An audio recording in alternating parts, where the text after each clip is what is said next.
of the world. The reality is that there is solid proof to show that Muslims had actually reached America and had settled somewhere in the time of Umayyad, the Umayyad period. Definitely in the Abbasid period, Muslims had reached America. This is a strange statement to make, because most people think, and you were probably taught that Christopher Columbus discovered America in 1492, right? Christopher Columbus. But the question you have to ask yourself, that I have asked people throughout the world who heard this story, if you look at the picture of Columbus, and it says he's landing on the shore, there are people standing on the shore. So how can you discover a place if the people are living there already? You understand this? How can you discover a place if the people have been living there for 10,000 years? And in Mexico and Peru, there were pyramids. Mexico City was larger than any city in Europe when Columbus landed on the shores. We also found out that a number of Islamic historians and geographers wrote about America. And Al-Mas'udi rahimahullah, in his work Muruj al-Dhahab, drew a map of America. He said, Ard Majhula, unknown territory. And when you take the map, we have to turn it around because it's the old style of doing the maps. When you turn it around and look, you see he's drawing America on the map. And this is an amazing feat, because this is 956 AD. And Al-Mas'udi in this work spoke about the journey of a man named Khashkhas ibn Sa'id. And he said that he went into the Atlantic Ocean. He was a young man from Cordoba. And he went into the ocean and he reached a land. And he returned to Andalusia, and everybody in Andalusia knew about the journey of Khashkhas. Al-Idrisi, in his work, his geography work, spoke about the journey of Maghariba, who left from Andalusia or North Africa, went into the Atlantic. They found a deserted island. They went to another set of islands. They were captured and blindfolded and taken to a king, and he spoke to them with an interpreter who could speak classical Arabic language. This is in the 12th century. This is Al-Idrisi's work. You can find it in University of London, in University of Manchester. You can find Idrisi's work in Arabic. I think it's translated into French, and it tells about this journey. But people before didn't know where it was that they went to. A number of other texts, but I think what is important for us today is, number one, in 1513, a man by the name of Piri Reis, a Turkish cartographer, a map maker, drew a map of the world. On this map he included South America, and he drew the coastlines so perfectly that it's almost the same as the coastline of South America being drawn by map makers today. It is in 1513. Now, if Columbus discovered America, look at that. How can by 1513, Columbus never went to South America? So how can a Muslim have a map of the South American coastline with such detail? And his understanding of latitude and longitude was very close to the understanding people have today. How can he get the map? The reality is a steady flow of Muslims going back and forth across the Atlantic. Al-Umari, in his work Masalik al-Abrar fi Mamalik al-Amsar, he wrote about the journey of great illuminaries into the countries of the world. And so he wrote about the journey of a Muslim ruler who came from West Africa. His name was Mansa Musa, and he came from Mali, the Islamic Empire of Mali. In 1324, Mansa Musa made pilgrimage to Mecca. He made Hajj, and he carried with him 72,000 people. You imagine this? 72,000 people. They crossed the Sahara Desert. He carried so much gold with him that he changed the economy of every country that he reached. When he came into Egypt, the Rawi, or the reporter for Al-Umari, spoke to Amir Musa and said, "Where did you get this power from?" And he said, "I come from a lineage, a heritage. And my predecessor, my brother Abu Bakr, crossed the Atlantic. He went into the ocean with 2,000 ships, and he never came back." This is 2,000 ships that he left. This was around 1324.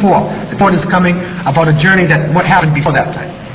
And so these people are called Mandinka. It's a Mande language group. And proof has been found now that these people actually made it to Brazil. You can take the current from the coast of West Africa, the Guinea coast of West Africa, it takes you right into Brazil or into Barbados and Trinidad. And so there's Mandinka writing found along the Amazon basin, going into Panama, to Mexico, into the United States. And Harvard University scholars made a major study which was kept behind closed doors. They made a major study and they found that these Mandinka Muslims actually reached the northeast corner of the United States, and they mixed with the native people, Iroquois and Algonquin people. And there is a study by a man named Leo Weiner. It is called Africa and the Discovery of America. And in this he shows that there are Mandinka and Arabic words in the Iroquois language, that the blood of these African Muslims flowed in their veins. Search routes would be back and forth across the Atlantic, in between West Africa, Caribbean, and the United States. And so there's a lot of proof in the early stage of exploration. Later on, when the Spanish were able to defeat the Muslims, really, for me, the important point about 1492 is not Christopher Columbus. Right? Christopher Columbus was lost. He had some Muslims showing him the way, but he himself didn't know where he was going. That's the reason why he named the people Indians, because he thought he was in India, and he thought he would meet the great Khan. But the reality was he landed in the Bahamas. And so 1492 was the time of the surrender of Granada. That is the importance of 1492. And that is the reason why 1892, you remember, that they had the World's Fair in Spain, the Olympics in Spain, the major peace talks in Spain. They focused Spain because 500 years, that is the base. That is at that point when the Muslims surrendered Granada, Abu Abdullah, when he made the treaty in Granada, that was the end. Muslim authority was then taken away in Western Europe, and the technology, the advancement that we had made went over into the hands of other people. And we're suffering now. The environment is suffering, people are suffering, racism is on the rise, nationalism is on the rise, secularism is on the rise. We're suffering now because of a society of people who do not fear Allah. When they have technology, they don't think of Allah subhanahu wa ta'ala. 500 years, so 1492 is a crucial time really for this. But what we have to remember is that the Muslims, they didn't suddenly vanish, right? Many people died in the Inquisition. Many people fled and they went to Morocco. You go to Tunisia, Algeria, Morocco, all along, and you find the section of Andalusian people. If you go to, in Rabat and many places, there's an Andalusian section. You go to Fez, Andalusian section. You can find even in Sarajevo, in parts of Turkey, there are Andalusians who went there. But many of the people stayed. Some of them had their religion, otherwise be burned to death. And so these Muslims who had to change their religion, inside they were Muslim, outside they were Catholic. These people are called Moresco. And the Morescos were the people who were doing the work for Columbus and Balboa and all of the different conquistadores, these conquerors who went over. These are Muslims. And we have reports now, historical reports, that show that in Santo Domingo, in what is now Dominican Republic, when these Muslims landed on the shore, they went to the native people, they did dawah, and they revolted. Until the Portuguese made a rule and they said, no more Muslims, no Morescos, none of them, free or slave, bring none of them to the free world. We don't want to see them anymore. But they still saw them. And Christopher Columbus, his son Ferdinand Columbus, reported they saw a ship. When they were in the Caribbean region, and they saw a ship, and on that ship the clothing the men had was the same design as Granada. And the women had these veils on, just like the women of Granada used to wear. And so they were in shock, and this boat went right by them, and they write this report. They also report that they saw people of African descent who were living in Honduras, who were living in Panama, living on the islands, and they looked just like the Muslims of the Guinea coast of West Africa. They look just like the people from Mali. This is what they report. Balboa reports it. Ferdinand Columbus reports it. Pablo Descalzas, many people who wrote about the history in that part of the world report the presence of these people. We unfortunately are living in the Columbus period. Christopher Columbus discovered America. So therefore everything else is gone. That's the problem now. So this is the exploratory period. And I think the lesson that we can learn from this is that unfortunately, although these explorers went there, they were not able to maintain Islam in a relevant way, to pass it on to the younger generation, that the younger generation could benefit from Islam, and so it melted down into the melting pot of American or South American Caribbean society. So they melted down. All you see is the name of a certain place.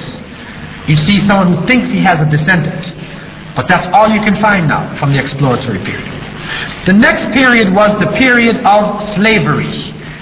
And the terminology being used by many people today is not slavery, that they are captured prisoners of war. And so these captured prisoners of war who were taken from Africa, from the shores of West Africa, there is now proof to show that over 30% of the people came from Muslim land. They were Muslims.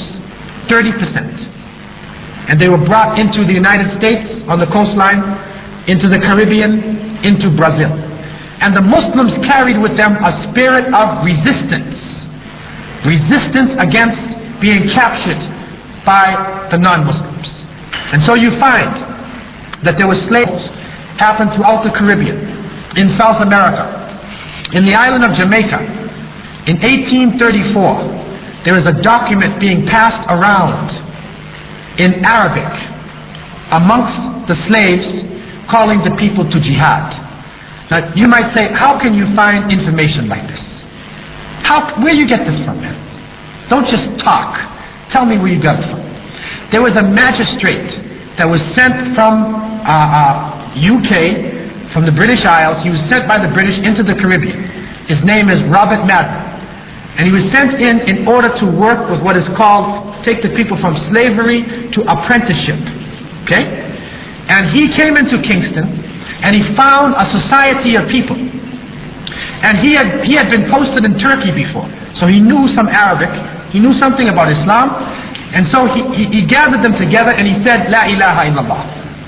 And when he said that to them, he said, they would have read the whole Quran in front of me if I didn't tell them to be quiet. Then he said, who are you? And he found out that the man who was talking to him, his name was Benjamin Cochran, but his actual name was Abu Bakr Siddiq. He was a scholar of Islam, and he was writing in classical Arabic language, writing in the Maghribi Khat. You know the Maghribi Khat? It's the Maghribi type. If you want to write Qaf, you write one dot on the top. You want to write Fa, one dot on the bottom. So he was writing at this script, and they had communication was going on in Kingston and the countryside in classical Arabic. And so Madden also found out about this wathiqa, this document, and he found out about the slave revolt, and that this was being passed around, and sure enough, in 1834, there was a major slave revolt in Manchester, based upon this documentation being passed around in the Arabic language. And this is the kind of information that, the people have not heard of this before. But it's there in the libraries, and it's been suppressed, and alhamdulillah, now it is coming to the surface. In Suriname, in Dutch Guyana, a great revolt happened, and the leader of the revolt, or one of the leaders, his name was Arabi, and his general was called Zamzam. He was like Zamzam water. That was his general. In Haiti, Toussaint Louverture, one of his generals, Macandal, was an imam, reported to lead people in Salat. In the Bahamas, there's documentation in the Bahamas. I went to Nassau in the Bahamas, and the people brought forward this documentation. They said, okay, you want to read some funny writing? This is Amharic. You know the Ethiopian language. Amharic is a Semitic language. And so they said, this is Amharic writing written by the slaves. When I looked at this, it was a slave who was seeking refuge from Allah, from Shaitan. He wrote Surat al-Ikhlas, Falaq, Nas, Ayatul Kursi. He was seeking refuge from Allah, from the shayateen, and from being caught and put into a state of slavery. That's all it was. It's classical Arabic language. And so the documents there show large numbers of Muslims. who went into the Bahamas region. In St. Vincent, large numbers of Muslims. In Trinidad, the Muslims had their own society. They had freed themselves, and they were buying the freedom of other Muslims and bringing them, and they had a section of the island where they had plantations, they were growing crops, but the pain of slavery, father separated from mother, culture is taken away, language is taken away, and so when this happened to the people, then Islam was being lost. And one sad report that I read about Bahia, this is in Brazil. In Brazil there was a great slave revolt against the Portuguese colonists there, and many thousands of Muslims returned to West Africa. And in Lagos today, you can find some masajid that are built by what they call Brazilians who went back, they fought. The ones that stayed, their Islam is like almost gone. There's a report in one section of Bahia, when it's time for Salat, that the women stand in a circle and they clap, and the man is in the middle of the circle doing like a jig, and he's saying La ilaha illallah in Mande language. That's all that's left of Salat. Okay? So now what is happening is that people are going into the areas and they are reviving Islam amongst the people who had some Islam before. And if you have an understanding of this, then you are able to give dawah properly. You're able to deal with the people because you know the areas where they were living in, and you know the effect that Islam had on them before. And so this is the slavery period. I want to give you a general understanding of this period. The next period is the period of indentured labor. When slavery was abolished, people signed contracts, and they went from India, or they would go from Java, and they went into the region, and they signed the contract for 5 years or 10 years. But unfortunately, what they found is that life was so difficult that it was like slavery, and many people could not return. And so therefore you find large populations of Muslim Indian origin who are living in Trinidad, in Guyana, in Suriname. You also find Java, people from Southeast Asia living in Suriname, Dutch Guyana. And in Jamaica there are people of Indian descent. There were some Turkish people, and they're living on different islands. But by the mercy of Allah subhanahu wa ta'ala, they were able to keep their faith, at least the name of their faith. The practice got very weak, but they kept their name, and people have gone, students have gone from there to Pakistan, to India, to the Middle East, and they're returning to the country now and reviving Islam again in the communities in Trinidad and Guyana and many parts of the Caribbean region. The next wave of people who came into that part of the world is economic migration. Economic migration. Arabic-speaking people. I was part of a team of people who went into Central America. So we went to a place called Honduras. Think of your map. You got Mexico, right? Honduras, Nicaragua, then we went down Costa Rica, and then Panama, and then over Venezuela, and then you have island of Curacao. And we found Arabic-speaking people in the town of San Pedro, which is in Honduras. No masjids, no Islamic center. We went into the marketplace and we found some names in Spanish, but they were Arabic names. And we found this one brother, he's a Philistini from Al-Quds, living in Honduras. And he has established Jumu'ah Salat in his house. That was the only thing left of their Islam. In Nicaragua, that had the socialist revolution, there are many Arab businessmen living on the coastline. In Panama, strong presence of Muslims has been in Panama for a long time. In Caracas, Venezuela, there were over 100,000 Arabic-speaking Muslims in Venezuela. Huge masjids. There's communities springing up. On the island of Curacao, there's a very large population of Arabic-speaking people. But the problem is, if you don't set up Islam in such a way, not only do you have a masjid, but you have madrasa. And you're able to transfer the knowledge to the younger generation. You become relevant, your Islam becomes relevant to the society that you're living in. Then the second and third generation has a problem. They have a problem maintaining their faith. In the United States, I went to a city in California that is called Mecca, California. Mecca. And they had dates like the dates in Medina, or big, beautiful dates. No Muslims, man, they're gone. There's a place called Quran, Louisiana. Quran, Louisiana. Muslims were living there. There's Medina, there's Damascus, there's all types of cities over America. But the melting process happened because they could not keep relevancy in their Islam. So the next generation becomes ashamed of their faith. And so what happens, what the process that happens is that they write a card and they say, or the sign for their business. So they say, instead of Muhammad, they say Mo. Instead of Ali, they say Al. Instead of Bilal, they say Billy. Instead of Yahya, they say Johnny. And it gets weaker and weaker and weaker, and people get lost. And this is what's happened. It's the process. Other economic migrants came from the Ottoman Empire. They came from Bosnia-Herzegovina, from Turkey, from Syria, from Lebanon. They came into the Midwest of the United States, into Canada, down into the Caribbean, into South America, populated the regions. But the meltdown process came over them. This is the crisis. In some places they're fighting back. If you go to the Virgin Islands, St. Croix, St. Thomas, and St. John's. Very fair. In St. Croix, there is a large Palestinian community. Palestinians. And alhamdulillah, they have a lot of people who are into their deen, and they have now vibrant classes that are going on, and there's some sort of a revival going on amongst the young Palestinian youth. In Puerto Rico, they used to have Arab clubs, and you'd go there and you eat your hummus and food mudammis and drink shai and whatever and gahwa, and that's all that was left. But then now, alhamdulillah, there's a revival now. So now they have in San Juan, in Puerto Rico, there's a masjid. They even say now they're building masjids in Cuba. In Cuba, even though the socialist revolution was so terrible in Cuba, there are many Arabic-speaking people, business people, who had lived underneath Fidel Castro and lived in that regime, and they established themselves. And so they are now making a revival, building masjids, building centers, and the young people are getting involved. And so you find these waves of people coming into the Americas. You find masjids, you find Islamic movements, you find different levels, and there are people moving around in America who have Islamic relatives.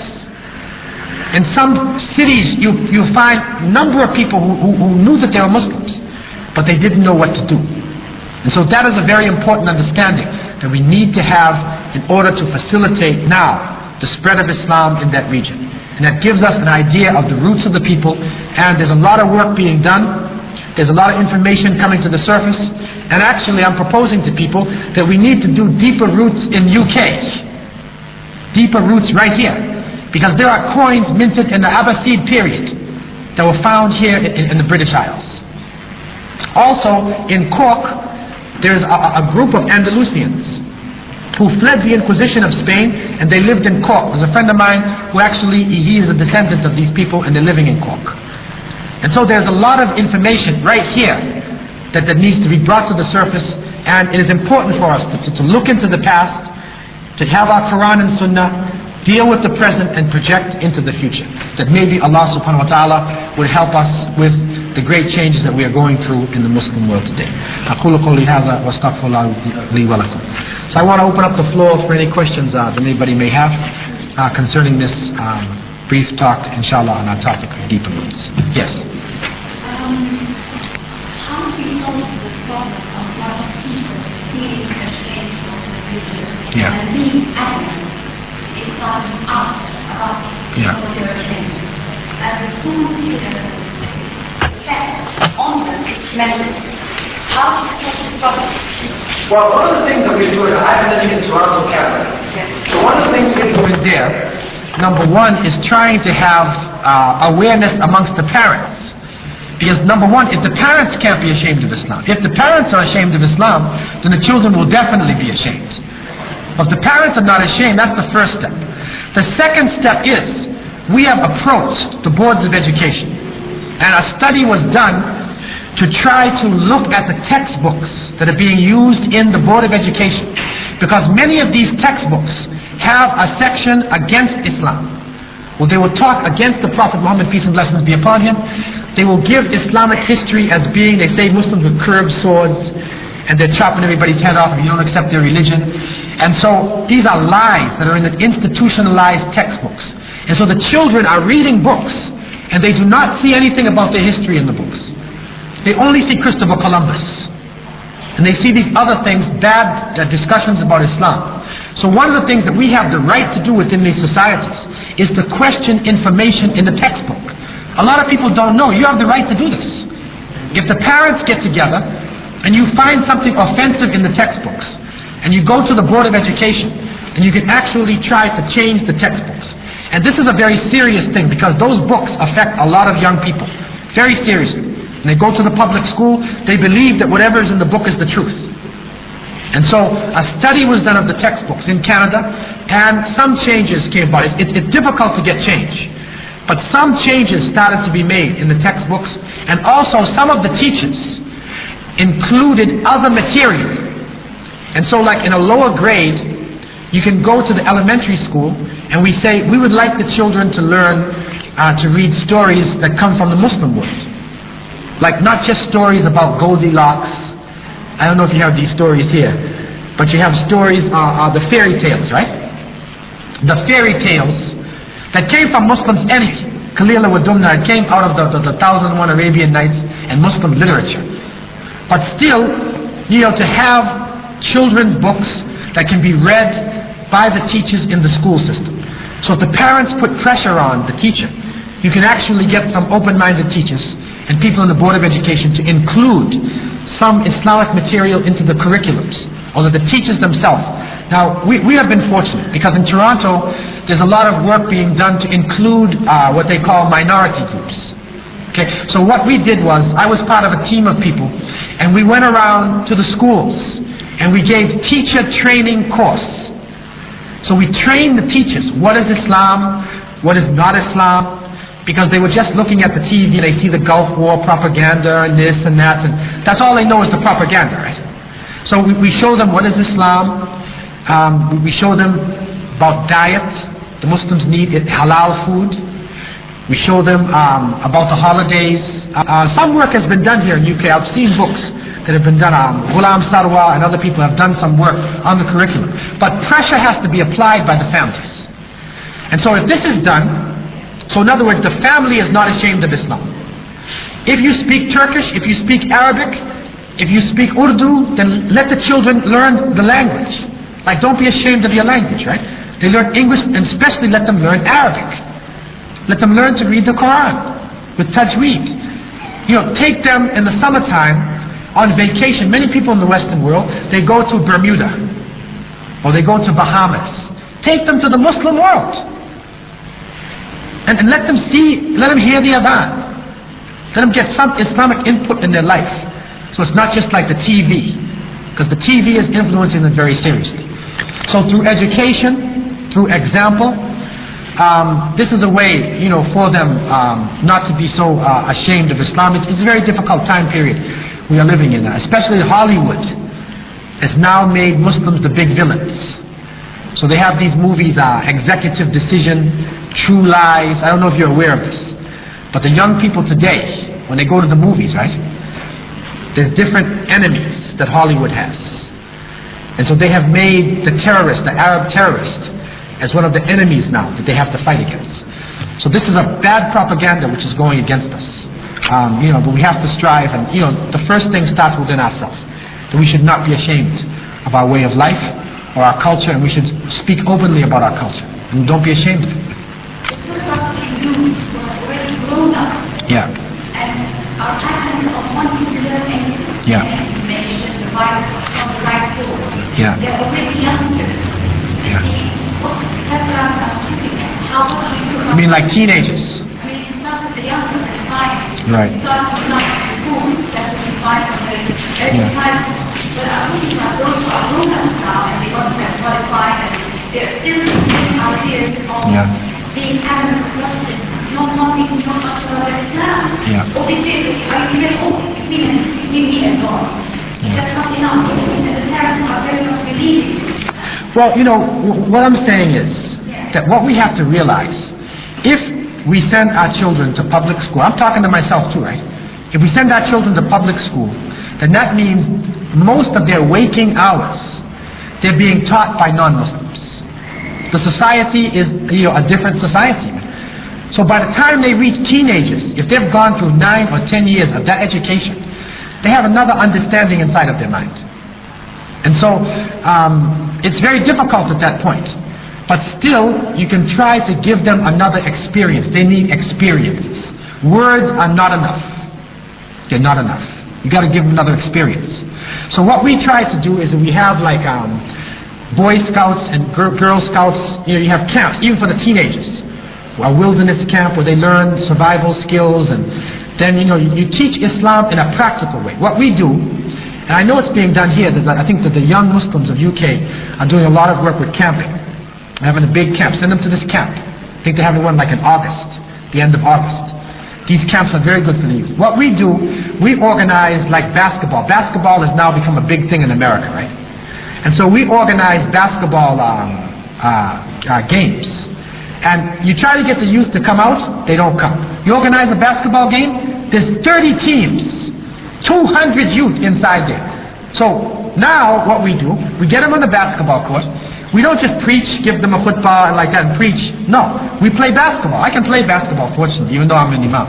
I can play basketball. So we play basketball, and when they take the shot, they usually swear. This is a bad way in the West. Right? You shoot, and if you miss, you swear, right? So we say to them, like, why did you swear, man? Like, if you miss the shot, you just say, astaghfirullah, ask Allah to help you make the next shot, man. Like, why are you swearing, man?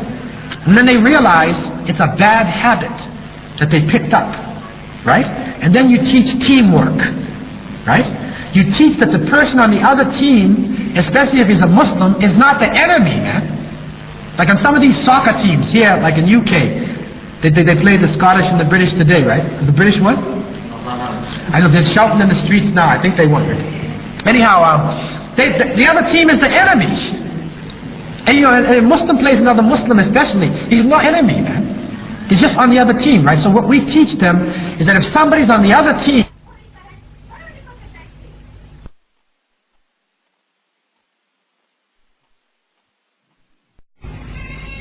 we say, no, we make them cover their awrah completely below their knees. We stop for salat. Okay? Now maybe we give a little talk about some character point after salat. Okay, so then we gradually introduce to them. They're having fun, right? Because for a lot of them, Islam, like, it's strange to say, but they say like it's not fun. And they come to the masjid and everybody's like really mad and angry and looking at each other tough, right? So the young people, they want to smile. They look at TV and everyone's smiling and like this, right? We know it's false. But that's what they see. So now, have recreation with them. The Prophet Muhammad ﷺ used to run races with his family. They used to play sports. It's okay. We just cover our awrah and we don't swear and things like that, and we don't have total ikhtilat like they have. We even organized a league for Muslim girls. So some play badminton, some of these girls, they play basketball, but they play with each other and they cover up properly. Then we organized for the sisters. We went to this place in Toronto, it's called Parks and Recreations. It's the city that controls the different gymnasiums and pools. And we got a pool only for Muslim women. And so the Muslim sisters could go there, and it's female lifeguards, and only women were in the pool. And they could wear Islamic clothing and they could swim. And then the non-Muslims women, they wanted to come in the pool too, because they wanted to get away from those other pools. Where it's this fitna that's going on in the pool. So, the pool got so crowded with sisters, there was no room to swim, man. You could just stand there in the pool. So we had to get another school and stuff, you see. So we can use our Islamic intelligence and have recreation for the youth and do things where they can enjoy themselves. And then we integrate Islamic teachings into that, you see. That's a different way of doing it. Yeah. Yeah, they wear hijab. Some of them. And so, oh yeah. And so, we get them used. Some of them, they have to go in stages, right? So maybe one of them, she doesn't wear it, but when she comes around the other sisters, and she stays there for a while, and then she can do it. Some of them, we have sisters that wear hijab and they play basketball, and they're like better than the other ones. So the other ones come with no hijab on. It's a sisters league, right? So they play, and the ones with hijab win the game. So then they start saying, wait a minute, man. And so they learn something about Islam, you see, indirect ways. And that's a good way to do dawah sometimes, especially teenagers, because they're confused, man. They're confused because of all the signals from television and the problems that they're having in society. Any other questions? Any brother Sarah? Yes, brother. There is an unfortunate movement at the moment, really, where youth equality the political government of so-called different countries affect some of the Muslim people, and Muslim people have to sort of take places while talking and behaving and even the way they bring up their children, purely due to the fact that some of the things that they introduced at the time they describe them as terrorists. So how do we as Muslims counter this phenomena which is beginning to be worldwide?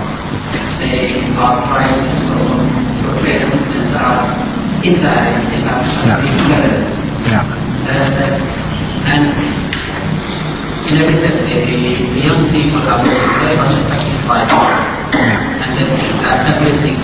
They may look up and they think that we are terrorists due to the fact that we have beard or we pray. Right. Well, I think this is only a passing phenomenon. This is not going to stay. Because you see, if you look at these propaganda things against groups of people, right? You see that for a period of time, the people are made into the enemy. And if the people have sabr and they stay and they believe in their culture and they continue, then it goes. When I was growing up in America, the enemy used to be Japanese people. Japanese, because World War II, right? So Japanese, Germans, Russians were the enemies. Okay? Now, the Japanese are buying America, man. They want to come, they want to buy the Statue of Liberty and everything, and they're taking over the place. Right? Because the Japanese, even though they suffered, they continued in their culture, they maintained themselves, and they continued going straight forward. Okay? And so now, it's a different situation. Now they're not the enemy anymore. Okay? So now they want to make Muslims the enemy, but this is something which I believe cannot last. Because Muslims are everywhere. There's no way it can continue. So inshallah, we just have to have patience, tawakkul on Allah, depend on Allah, and go forward, man. You have to go forward. You have to use hikmah, and then how you apply your Islam, but you have to go forward. And try to be as open and as positive as we possibly can be. What I'm saying is, we need to be positive. I know it's difficult, but we need to be positive, man. The speeches, the talks, you don't need to focus on negative stuff, right? Focus on positive things, building things.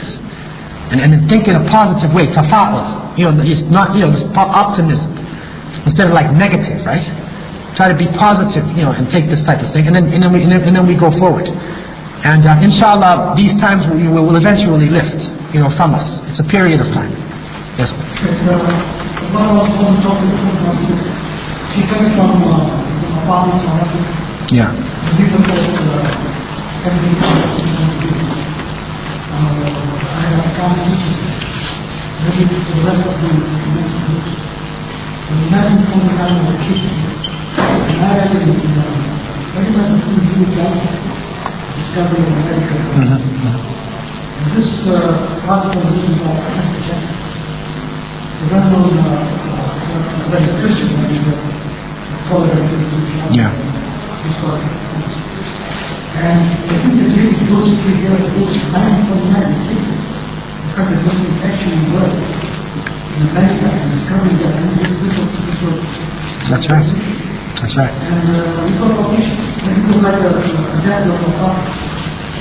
It's very interesting. Yeah. The other thing is that the other thing is that Muslims in Colombia and the States, and if you read the articles of death of thought, and my first, actually deals with Santiago and Halaqa. And these are the Muslim family, and this was surprising to hear he's very Catholic Muslim. Yeah. But we had Professor Irving, I don't know if you heard of him. T.B. Irving? Yeah, I know. He gave a wonderful talk about Muslims transported to America. We talked about the penny after that. He said if you look at the architecture of South America, the cathedral of the north, it is very said to see the evidence of Muslim enterprise. So in a way, I'm very pleased with what he does. Yeah. And I'm also really because very selective all places, this kind of topic that actually Yeah, this is part of a series, hopefully, inshallah. This is the first part of the series. And Taha Publications, they've published this. So the book, inshallah, Deeper Roots, is out now. And it'll be at the bookstores and everything. It's around, you know, and now it's going to be available. I don't know, we have some outside. We have some. If anybody's interested, you know. And so this, you know, it's trying to be positive, you know, and show the history. And you know, there's a lot of positive input that Muslims have made, you know, to Western civilization. And you know, these are the things that the young people need to hear, man. They need to hear this, you know, so they can look positively at themselves, right? Because the propaganda, it tells them a negative thing. But they need to hear a positive thing about their heritage, about their history, what they did for the world, what their potential is. And they know they have great potential. Because we do have great potential, obviously. We have the Quran and Sunnah, we have the guidance. You know, it's just to get that confidence in ourselves, to be able to go forward, you know, the confidence in what we're about. Yes, brother. I found it so amazing people that found 1400 years ago. Every time they talk about Islam, they talk as if it's from 5 minutes ago. Something being very serious, and they want to know more history about it. Oh yeah. But that's purposely being done, because that's what they do. They ignore you. It's from 1400 years ago, and why not? They just know fully about it. Sure. That's right. They portray something fleeting serious, you know, get from nowhere, and they so wonderfully about it because they make programs for the program. That's right. Yes, brother. Very movement in America was getting closer and closer the nation of Islam. If you can please give us an idea about that, what's your opinion of their work and their attendance? Well, the Nation of Islam, you may know, actually it is more of what we call, excuse me, a black nationalist. It's a political organization. It's not really what we would call like an Islamic organization, so to speak. And it formed around the 1930s. And is when people of African descent were migrating to the north to find economic improvement in their life. And so they found racism. And so many organizations were founded in order to uplift people of African descent. A man came from Jamaica named Marcus Garvey, and he formed a big group with thousands of people in his organization. And so one of his members was named Elijah Poole. He's the founder of the Nation of Islam. And he met a man who came from, he's a mysterious person, W.D. Farad, Muhammad they call him. And this man began to teach him some teachings. I think he may have been Ismaili, the Ismailis. I think he was an Ismaili. But he taught him some strange teachings with numbers and things, and this Mahdi, they were talking about the Mahdi all the time, and things like this. And finally this man disappeared. And Elijah said, that man was Allah. Now, nobody Muslims ever heard of anything like this. But in America, because they believed in Jesus as God, right? You could say God was a man. That's no problem for a Christian because of Christianity. And so Elijah said he is the last prophet, the messenger, just like sort of like this group called the Ahmadiyyas in Pakistan, like the Ghulam Ahmed. He said he was a messenger to his people, something similar to that.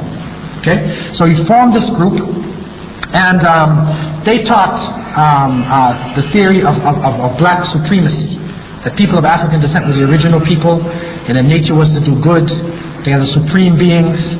And they also taught you should clean yourself up, clean up your community. And then they taught some Islamic things. That you should not eat pork, that women should cover up, and you know, politeness and things like that. Some Islamic adab they had inside of their teachings. They mixed it all together. Okay? But for us, for Muslims, it was shirk. Because they said Allah is a man, and they said Elijah Muhammad is the last prophet. Okay? But the group developed when a man named Malcolm X, he joined the group. His father was killed by a racist group called Ku Klux Klan, and he rebelled against society. He was imprisoned, and he joined Elijah's group. And he was a good speaker, so he spoke all over America and he spread the teachings.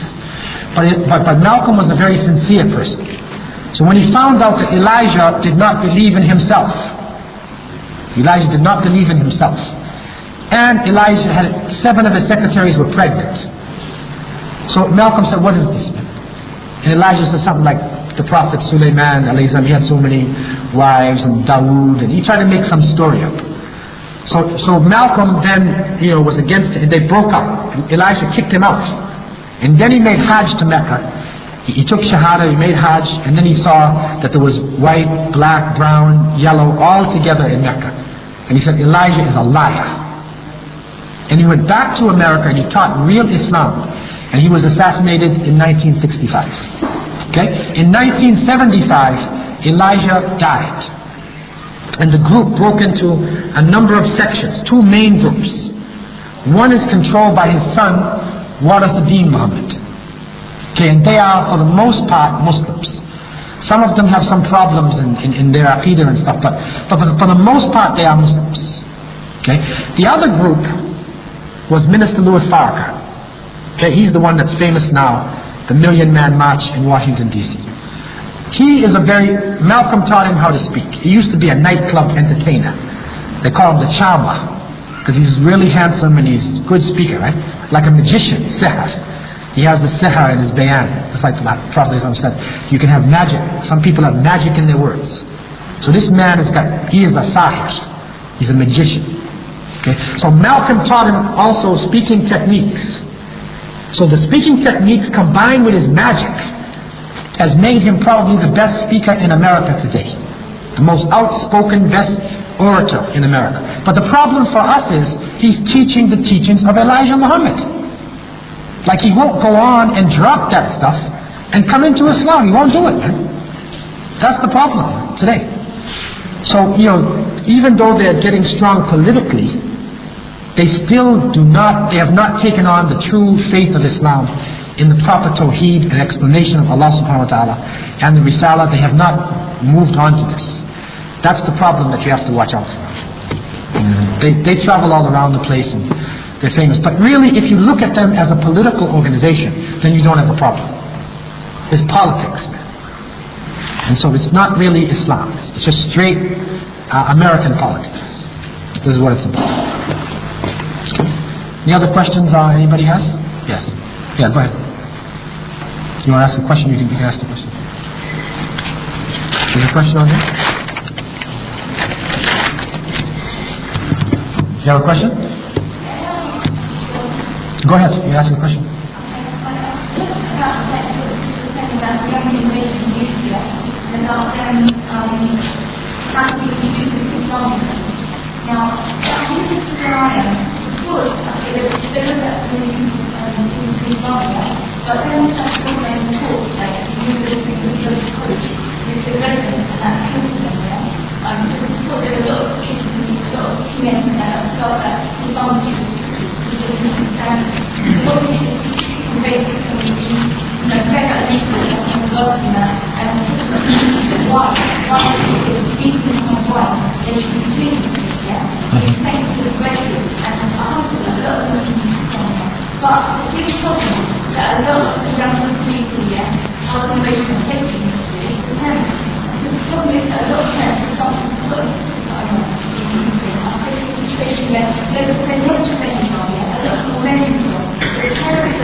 Yeah. Well, this is a very difficult situation because you have to respect your parents. And you shouldn't be like shouting at them and cursing them. But at the same time, if they tell you to do something that's un-Islamic, then you don't obey them at that point. If imams and masjids, if teachers, can speak to the parents now and take them through this change, where they become more relevant in their practice of Islam, and that they can't carry all the cultures to this part of the world. It's a very difficult situation that the young people are in. All I can say is that they have to go forward, man.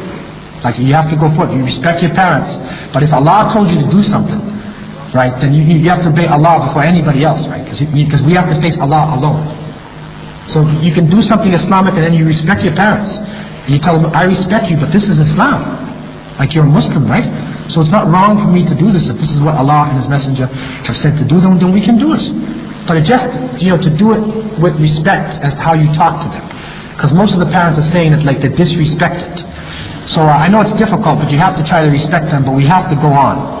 And somehow take it to another stage, where we can appreciate, what has the people who came before have done, and at the same time, we don't let them hold us back.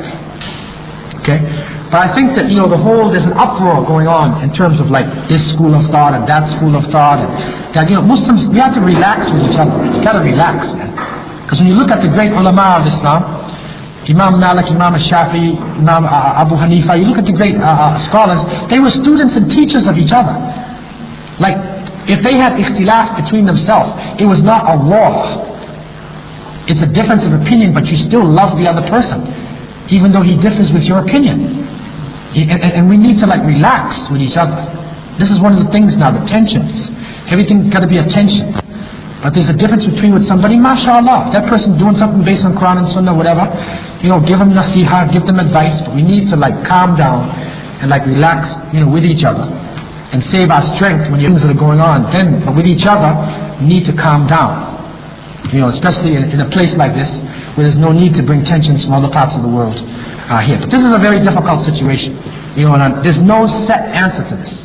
Because each parent is a little bit different than the other. So there's no real set answer as to how to do this.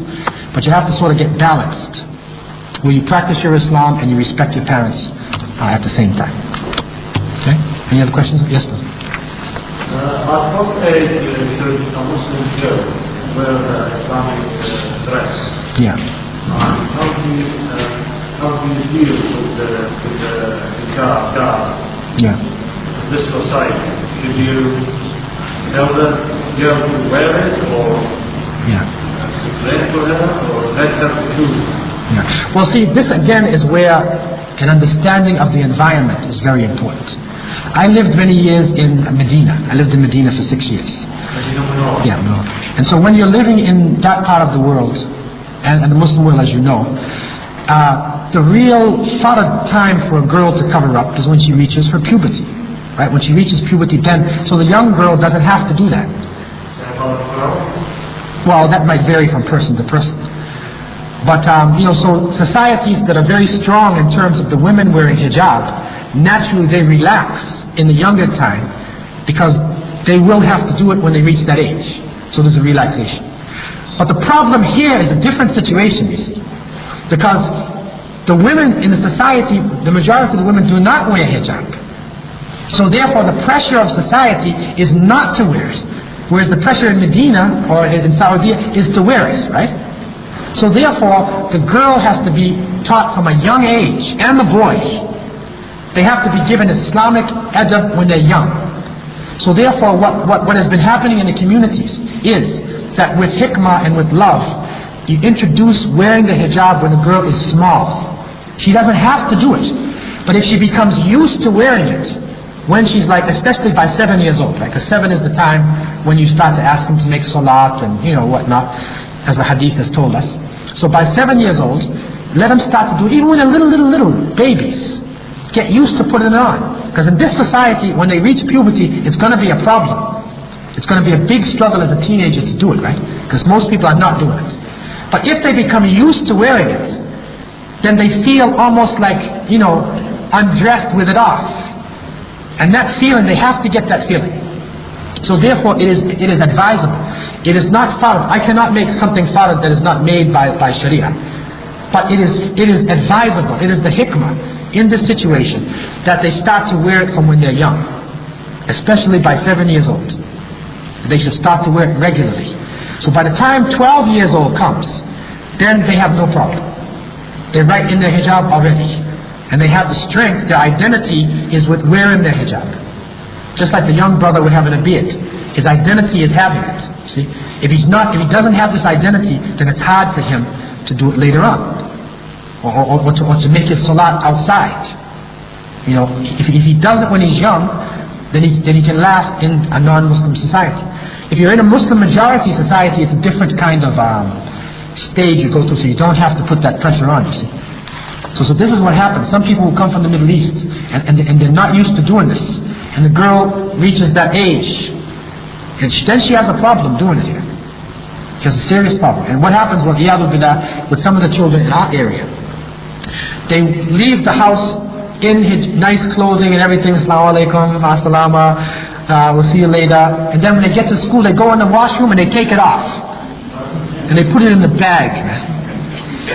And then they go to school, put their, do their eyes up and everything like that, and then they come out lit in the school. When they come home, to the block before the neck, then they put it on. Wa alaikum salam, kayf halik, I'm home, alhamdulillah, how was everything? Wallahi mabsood, and everything like that. A'udhu billah. Dhu wajhain, two faces. See, it's a problem, man.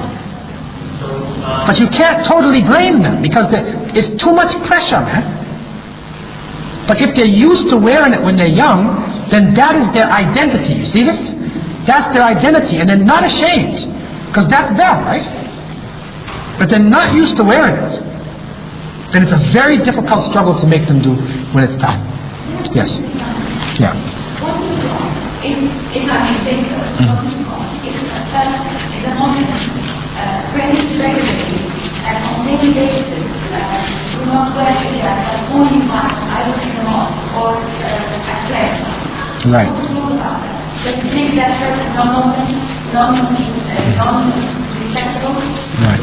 Well, it doesn't make a person non-Muslim, because takfir, to go outside of Islam, is kufr, and kufr has to be that the person is denying, principles of that Allah subhanahu wa ta'ala has established.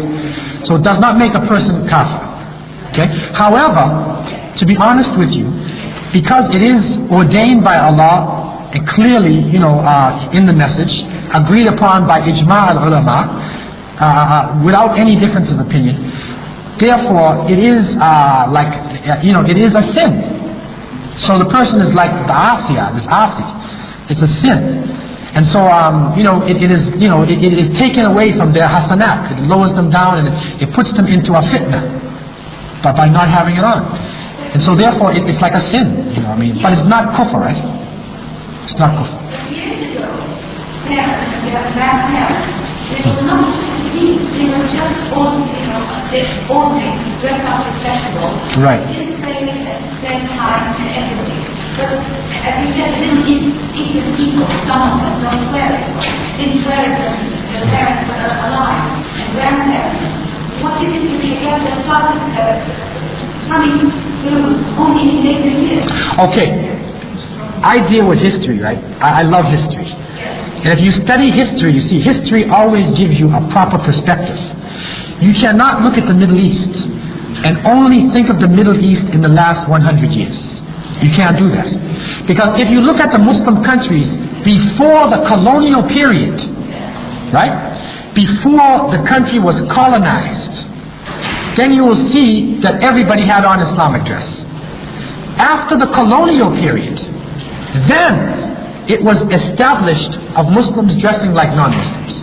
But if you go to the Muslim world, you look before 100 years or 200 years ago, then you will see everybody had Islamic dress.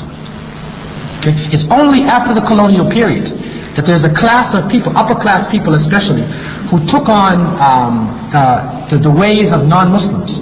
And they did that because if you wanted to make upward mobility in society, you have to look like that. If you want to get a job, you gotta have your tie and you gotta look a certain way, Fendi, and then you get a job, right? If you don't look like this, you won't get a job. You won't get accepted in university. So people had to do this because of upward mobility. So the upper class people took on this thing. But if you go back before the colonial period, then you will find that Islamic dress is something everybody did.